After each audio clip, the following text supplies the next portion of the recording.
এটা আমার শ্বশুর বাড়ি, এখানে কেন এসো ঝামেলা করতে? না না আজকে আমি জানি তুমি তো আর আমার নাই। কিসের কথা? নিজে খাওয়ার অনেক চেষ্টা করছি, পারি নাই। কিন্তু তুমি যদি আমার এনে জানো সত্যি খারাপ হলো। এই কে মারা গেছে গো? কাবাডি প্লেয়ার জীবন বিষ খেয়েছে।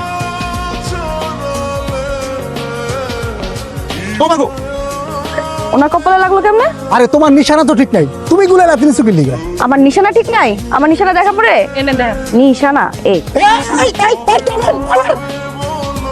ইয়াল্লা দুবা ঘাস সেইটা কপালে লাগাই নেন ধরেন। আমি দবির চেয়ার, আমি প্রয়োজনে সব কিছুতে ছাড় দিই। যখন আমার ইজ্জতের ব্যাপার হয়ে দাঁড়াই তখন কিন্তু আমি এক কোনাও ছাড় দিই না। আর এইবার আমার ইজ্জতটা হইলো তোমার হাতে। আরে আপনি কোনো চিন্তাই করেন না, আমরা আছি তো। সেই বিশ্বাস আমার আছে। আমাদের বাড়িতে আসছেন কেন? আমার নামে বিচার দিতে? না একদম চালাকি করবেন না, আপনি কিন্তু চালাক না। এই নেন গুরখান, আপনার আমি কিছু বিশ্বাস করি না, আপনার হাতে আমি আর কিছু খাবো না। একবার টেস্ট তো করে দেখতে পারেন। টেস্ট করেন।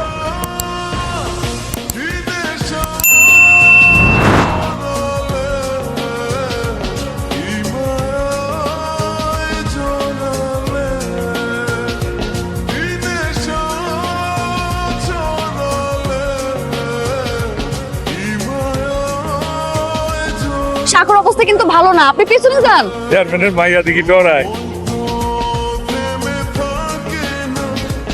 দাদি রাজা হয়েছে, তুমি যদি দেখতা। আমি তো ভাবছিলাম আপনি ভালো খেলোয়াড়, হাইরা যাইবে। হারতে আসি, জিততে আসি। দিকটা মনে হয় খুব ভাব নিতেছে। কিন্তু এই জীবন কোনোদিন হারে না। বুঝতে পারছি। আরে ধূপ করে চলে যেতেছেন কেন? তাহলে একবার দেখা পাইলাম, বাড়িতে তো মন ভরে বিদায় দেওয়া যেত না, এই জন্য এখানে খাড়ায় আছেন তাই না? এত বোঝা ভালো না, আবার দেখা হইবে। আমার পরনটা রাইখে গেলাম। তাহলে তো বুকের খাঁচাটা খালি হয়ে গেছে। বুকের খাঁচায় একটা পাখি পুষতেছি, খুব যত্ন করে। কি পাখি? পরানপুরের অচেনা পাখি।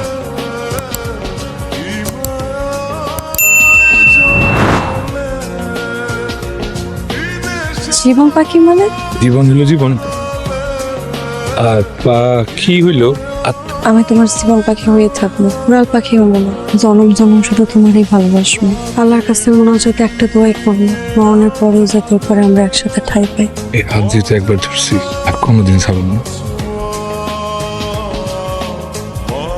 ওই আমার মাইয়া হইয়া ওই পোলার লগে আব্বা, আমি কিন্তু অনেক কষ্টে তিল তিল কইরা আমার এই ইজ্জত আর অবস্থানটাতে তৈরি করছি। তোর কারণে আমার এই ইজ্জত আর অবস্থানটারে আমি নষ্ট করতে চাই না। প্রয়োজন হইলে তোরে আমি কাইটা টুকরা টুকরা করে নদীতে ভাসায়। আব্বা, আজকের পর থেকে তোর বাড়ির বাইরে যাওয়া বন্ধ।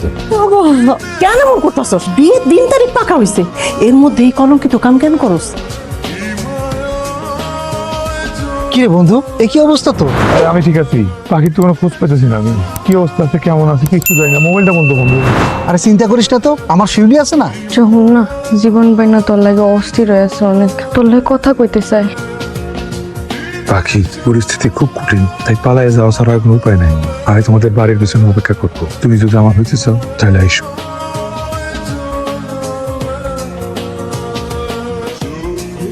তোমরা যেটা করতেছো এটা ঠিক না। পালায় যাওয়ানোর মধ্যে কোনো সমাধান নেই। আব্বা আপনি বাধা দিয়ে না প্লিজ। সমাধান করার চেষ্টা করো।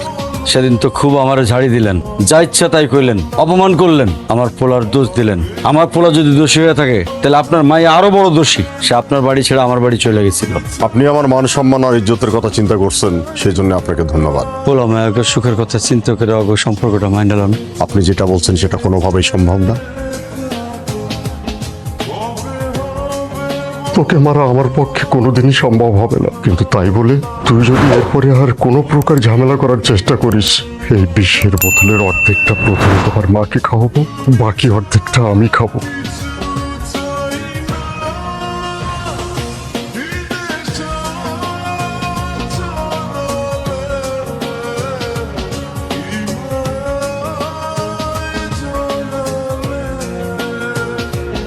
তুমি আর কথা দিছিলা তুমি আমার জীবন পাখি হয়ে থাকবা, উড়াল পাখি হবা না। কথা দিয়েছিলাম আমি তোমার জীবন পাখি হয়ে থাকবো, মরণের উপর তোমার হয়ে থাকবো। কথা রাখতে পারলো, তুমি আমার কথা রাখতে দিলা না। আমি তো তোমার সাথে থাকতে পারবো না, জীবন পাখি পাখির সাথে থাকতে পারবে না। অনেক চলো আসো। একবার তো গেছিলাম, চিরদিনের লেগে সবকিছু ছেড়ে চলে গেছিলাম তোমার কাছে। তোমরা আইন আমার ফিরে দিয়ে গেছো, এখন তো আমি যাবো না, তুমি চলে গেছো। আমি না বলছিলাম তুমি আমার জীবন পাখি, তুমি আমার ছেড়ে চলে গেলে বাঁচবো না। আমার আল্লাহ দোহাই লাগে তুমি যাও।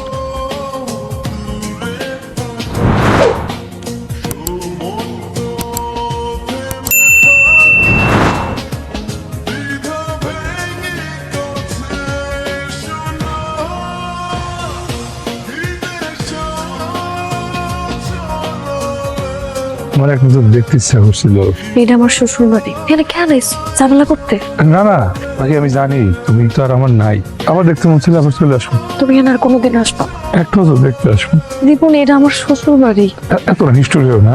বিষের মতো নিজে খাওয়ার অনেক চেষ্টা করছে, পারি নাই। কিন্তু তুমি যদি আমার এনে জানো, সত্যি খারাপ বলো। আমি এক নজর আসবো তোমার সামনে। দাও দাও দাও দাও দাও। এই কে মারা গেছিল? কাবাডি প্লেয়ার জীবন বিষ খেয়েছে।